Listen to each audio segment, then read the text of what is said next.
di lembaga pendidikan yang isinya orang-orang bergengsi. Apa yang terjadi ketika orang tuanya wafat? Orang tuanya wafat, bapaknya wafat, ibunya wafat, harta warisannya banyak. Apa yang terjadi?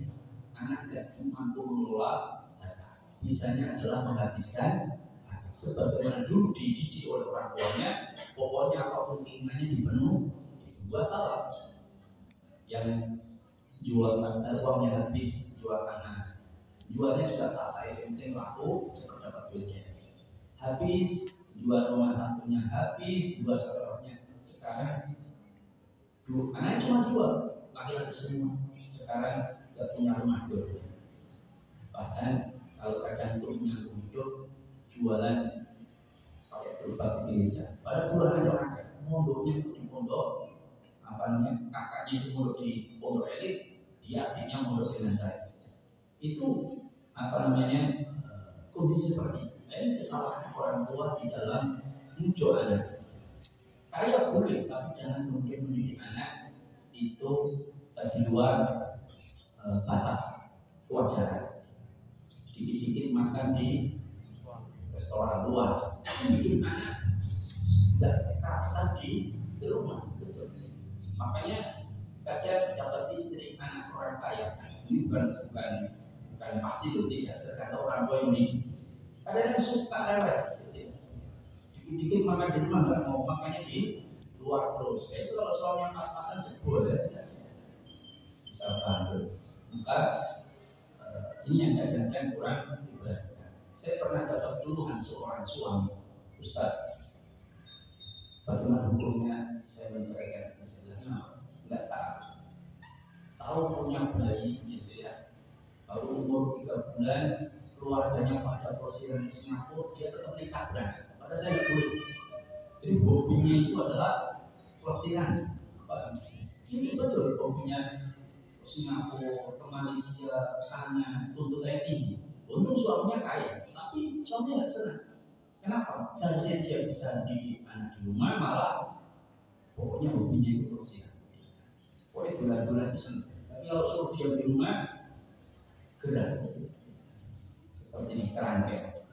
Padahal kata para ulama, salah satu yang ditanamkan seorang anak adalah terutama anak perempuan itu supaya betah di rumah. Kalau anak laki-laki boleh dia keluar, karena kalau anak laki-laki betah di rumah, istri anaknya kali saja nggak kerja, kecuali kerjanya di rumah tidak. Tapi kalau istri yang tidak bertahan di rumah, kain yang bahaya, maka suaminya siap-siap jebol kantongnya. Nah, ini tentang masalah pengelolaan harta yang kadang-kadang salah. Orang tua dalam mengelola harta terlalu memanjakan. Nah, saya kembali ke nafkah. Dari nafkah merupakan salah satu bentuk pemberian orang tua di antara 4 bentuk: nafkah, hadiah, hibah, dan warisan. Sedangkan nafkah itu sifatnya wajib, sedangkan warisan, hibah, dan hadiah itu sifatnya mustahab, dianjurkan, tidak sampai wajib. Nah, sekarang apa definisi nafkah? Apa ini? Pertama, ibu harus paham, ini haknya. Hak nafkah. Nafkah itu ada 2 bentuk. Nafkah yang bersifat materi dan nafkah yang bersifat non-materi. Nafkah yang bersifat materi ini ada 3 yang paling utama, yaitu sandang, papan, pangan. Ini menjadi kewajiban suami atas istri dan anak-anak. Tidak boleh dia beristri tapi niat diajak jalan-jalan. Harus berusaha untuk mencari tempat tinggal, entah di pondok mertua permain, atau di orang tua indah, atau di kamar adem masjid yang jadi mertua kami. Adem itu nggak bayar listrik, nggak bayar makan. Ada nggak pernah? Yang penting berusaha untuk memberikan tempat tinggal, pakaian, dan makan. disesuaikan dengan kata Imam Ibnu Qayyim, kebiasaan. Kalau di satu masyarakat itu kebiasaan mereka adalah memberikan pembantu kepada istrinya, maka ketika suami itu wajib, ketika suami itu kaya dan mampu memberikan pembantu, menurut sebagian ulama Hanafilah wajib suami itu memberikan pembantu. Ini kalau kasih pembantu 5 itu semua polisi Nama cilik. Saya dulu punya istri yang pertama, itu anak baru 2, saya carikan pembantu, istri saya nggak mau. Masa baru 2 sudah cari pembantu. Dulu ibu saya pembantunya 5, karena anaknya 14. Kalau nggak ada pembantu berat. Makanya ibu saya juga berusaha lewat bapak saya dosen, sehingga dua-duanya cukup sibuk. Tapi ibu saya itu selalu menyempatkan ngajar anaknya pagi dan malam. Siang pagi ya jam 7 jam 8 sampai sore jam 5 di pasar. Tapi malamnya ngajar anak itu saya nyebut. Tapi ya memberikan pembantu 5 karena anaknya 14. Memang seperti itu. Maka artinya kalau mampu suami ini pendapat madzhab anaknya. Sedangkan nyuci, masak, isa-isa, cuci piring itu wajib nggak bagi perempuan?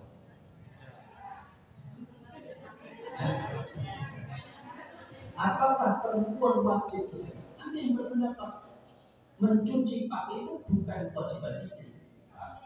Mencuci piring juga bukan kewajiban istri. Bahkan masak pun juga bukan kewajiban istrinya. Yang berpendapat demikian. Ini harus dari bapak-bapak. Ini kenyataan. Kewajiban istri cuma 2, taat sama Allah dan taat sama suami. Kalau suami nyuruh cuci piring, wajib taat. Kalau suami suruh cuci baju, ya wajib. Suami suruh masak, ya wajib.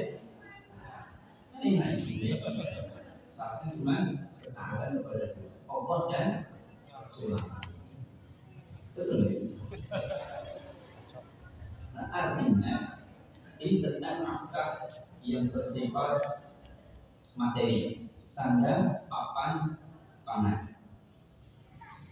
Apakah istri dibolehkan minta uang jatah di luar nikahi? Boleh. Misal ya, makan sudah dipenuhi suaminya, pakaian sudah dipenuhi suaminya, kemudian papan juga sudah dipenuhi suaminya.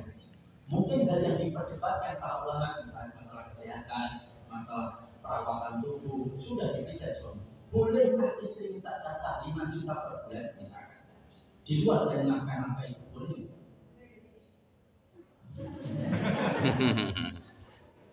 Boleh nggak? Boleh. Boleh nggak bisa? Mampu. Berapa Pak?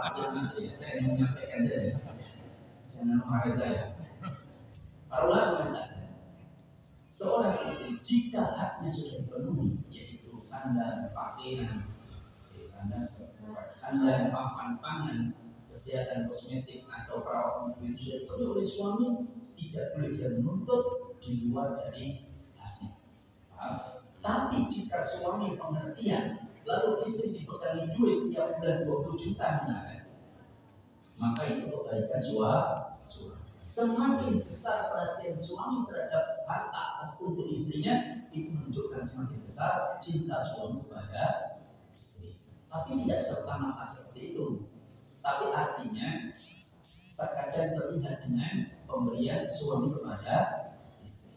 Makanya suami yang ridho kepada istri, artinya dia senang dengan perangai istri, pelayanannya super misalnya. Seperti itu.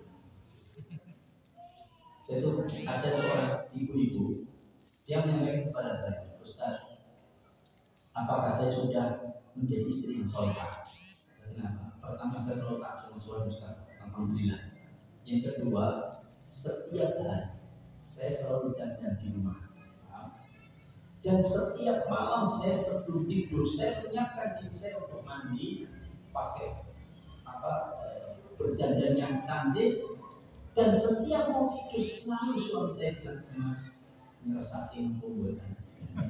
Kalau buatan saya tidur, kalau iya saya siap. Itu setiap malam Ustaz. Kira-kira bapak kalau punya istri seperti ini senang. Awet nom Pak ya. Awet nom. Makanya bapak-bapak lihat ada musuh mengkara itu mungkin istrinya kurang memperhatikan suami, mungkin kalau nggak itu oke tadi. Artinya bahwa istri itu punya hak, tapi tidak boleh menuntut melebihi haknya. Ini pendapat banyak dalam agama. Tetapi seorang suami ketika memperhatikan istri dari sisi harta, maka itu hal yang sangat baik. Asalkan tidak membuat istri jauh dari tol. Karena kadang istri kayak duit pas-pasan serta pengajian. Duitnya oke, yang sebenarnya maka suami harus kondisi. Kalau istri dikasih uang satu, misalkan di luar, kedua ya, misalkan gas, listrik, bayarkan, semua sudah ditutup suami. Terus istri pegang duit, dikasih 2 juta, 3 juta, bulan pertama 10 bulan habis, maka suami bercerdas, maka bagilah bertahap. Pekan pertama 500 ya, pekan kedua 500, pekan ketiga 500, pekan keempat 500.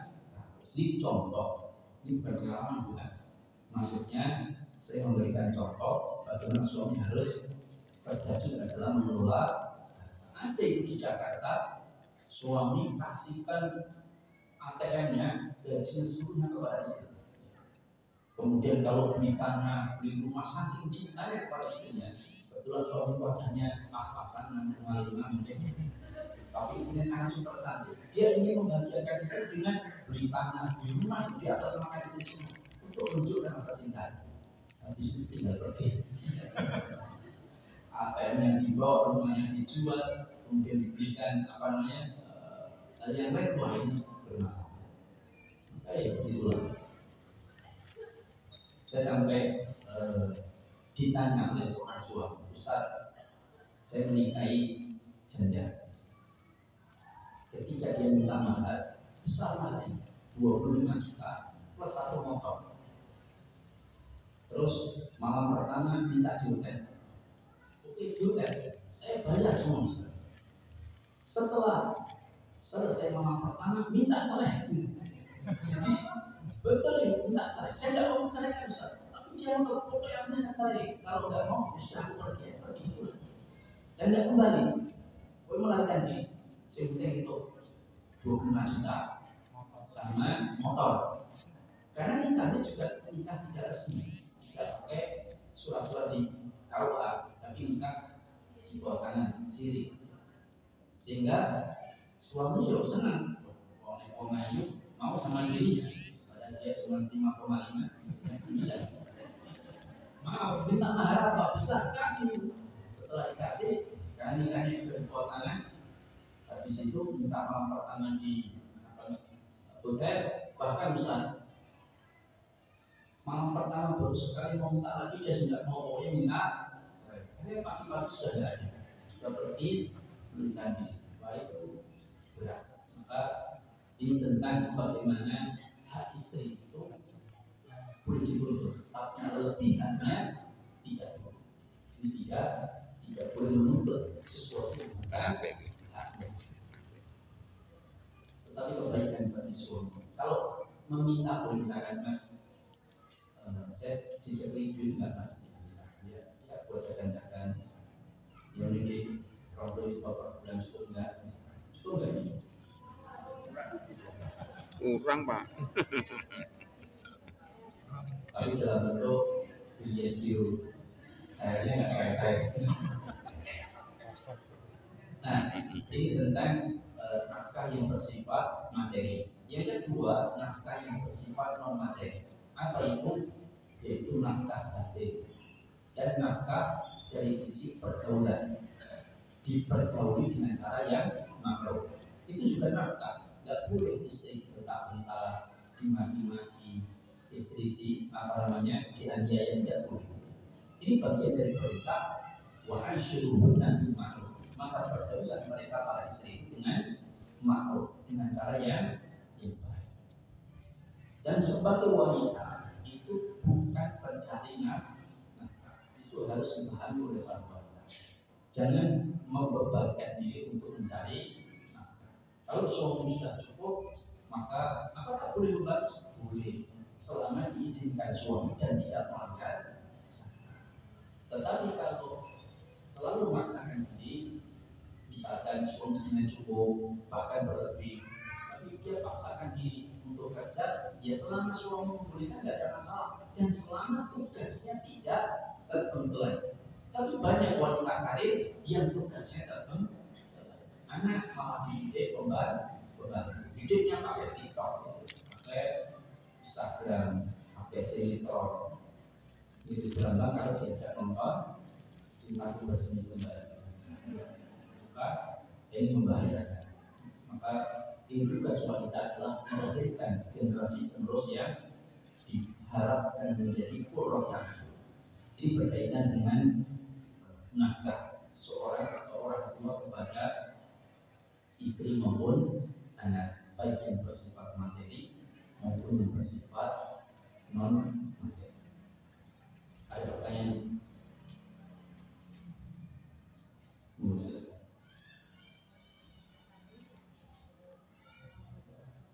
Jadi mungkin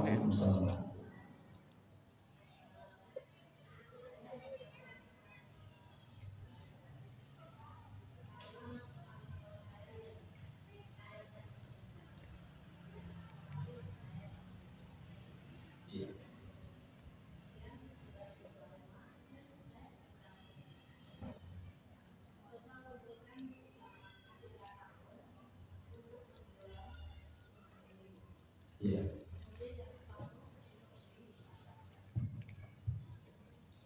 Separuh untuk diwakafkan, kemudian yang separuh supaya dibagi.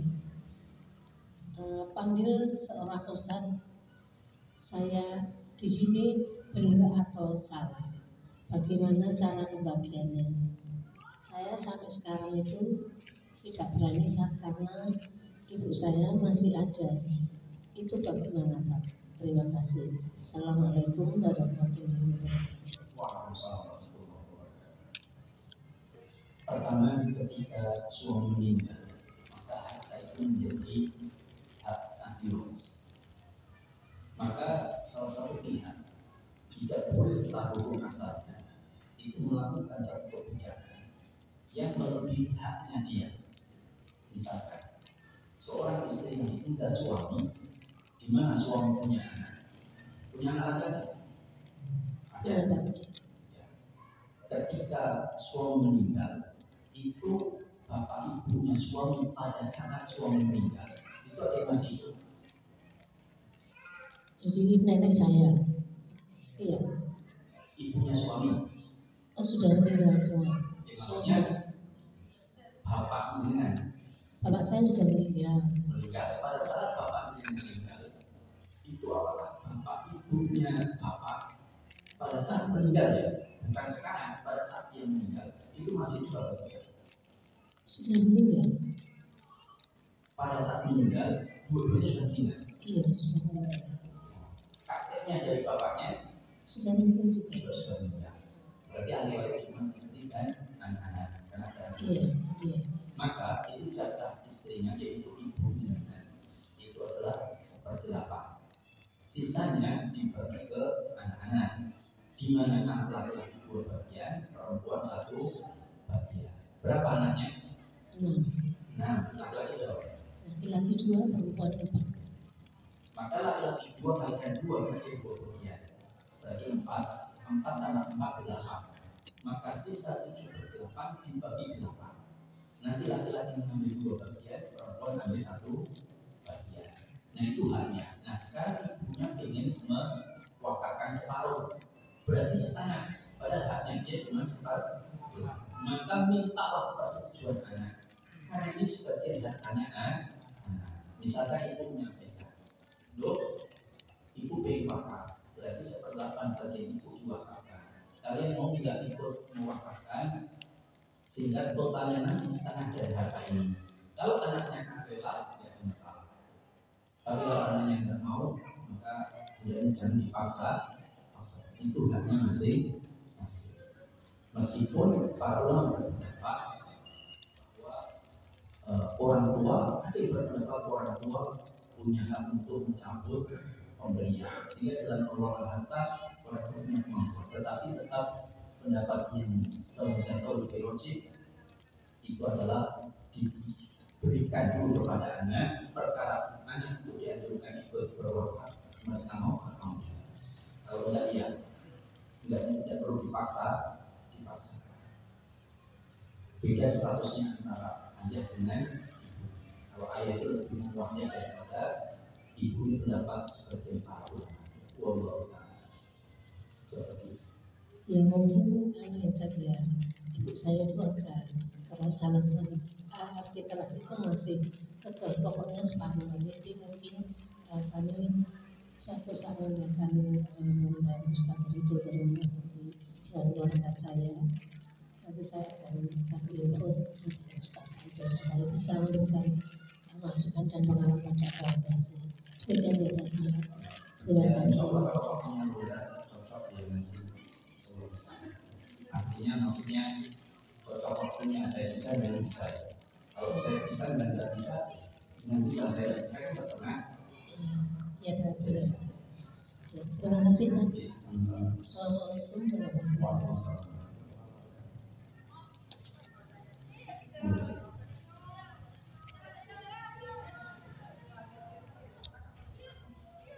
Pembagian istri dan suami 1/8 kalau suami punya anak, tapi 1/4 kalau suami tidak punya anak, baik dari dirinya maupun dari orang lain.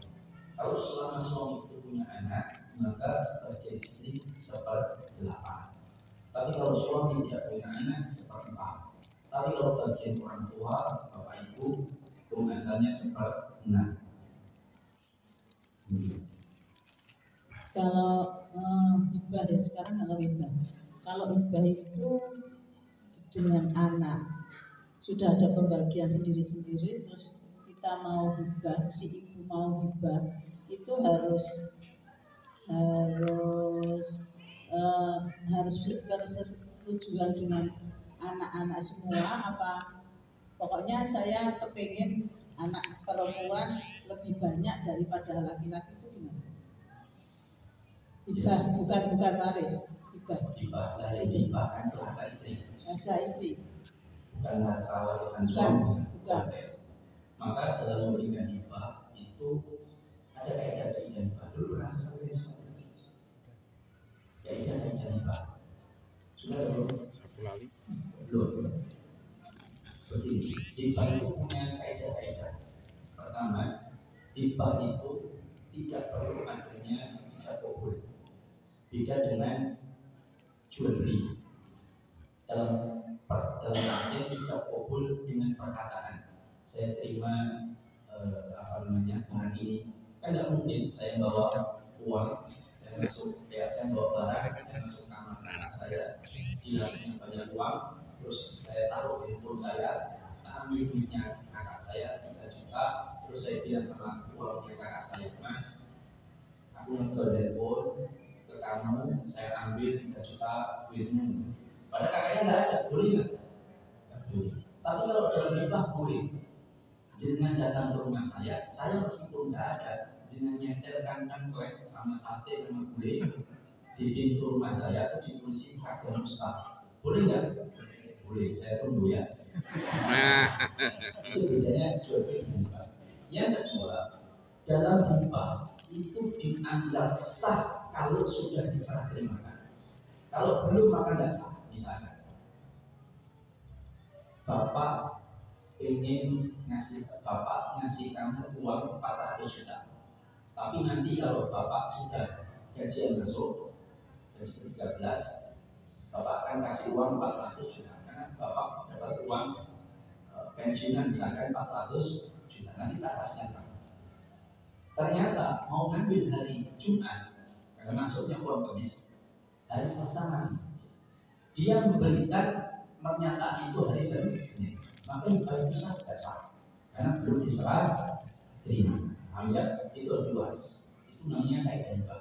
Yang ketiga, tidak boleh hibah dilakukan pada saat menjelang kematian atau sakit berat, itu nggak bisa. Misalkan bapaknya sentik-sentik di atas kasur, ya kan, sudah mau mati, kemudian dia panggil anaknya, bapak kita ini mati, bapak mau ngasih rumah ke kamu, nggak bisa. Sebab pada kondisi demikian, para ulama mayoritas mengatakan tidak boleh. Kalau dalam keadaan sehat atau sakit pun sakitnya ringan, bukan yang berpotensi membawa kematian. Yang keempat, bahwa hibah itu haruslah bersikap adil, baik untuk anak laki-laki maupun perempuan. Maka ketika memberikan hibah kepada anak, itu porsinya adalah keadilan, dengan keadilan 1:1, laki-laki dan perempuan disamakan. Kalau nanti terjadi perbedaan, yang perempuan diperbanyak emasnya, yang laki-laki setengah, maka itu nanti dikhawatirkan menimbulkan konflik. Karena ini hibah bukan warisan. Kalau warisan keadilannya adalah 2:1. Kenapa? Karena laki-laki menanggung banyak perempuan, perempuan ditanggung banyak laki. Seorang perempuan jika punya suami, siapa yang menanggung nafkahnya? Suami. Dia nggak punya suami tapi punya ayah, siapa yang menanggung? Ayahnya. Nggak punya suami, nggak punya ayah, anak laki-laki dia sudah balik, ambil balik, itu harus menanggung ibunya.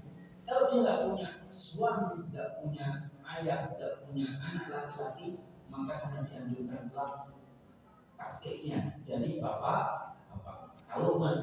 Kalau kakeknya nggak mampu, siapa saudara lakinya sangat dianjurkan untuk memperhatikan saudari perempuan, bahkan yang mengatakan wajib. Kalau nggak ada ini, siapa yang diperintahkan untuk memperhatikan para wanita janda misalkan yang tidak punya suami, tidak punya ayah, tidak punya anak laki-laki, tidak punya saudara laki-laki, tidak punya kakek dari ayah.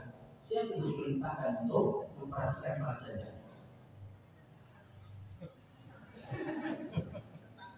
Para suami. Tapi tidak harus nikahin. Para lelaki, baik sudah beristri maupun belum, itu sangat diperhatikan untuk memelihara janda. Dan pahalanya besar memelihara janda. Makanya gadis boleh di depan, tapi janda tetap di depan. Katanya. Maka harus adil. Kecuali misalkan anak laki-laki itu adik-adik perempuan kan bojone yang muda ini belum jejak misalkan ya tidak apa-apa, relanan ada masalah.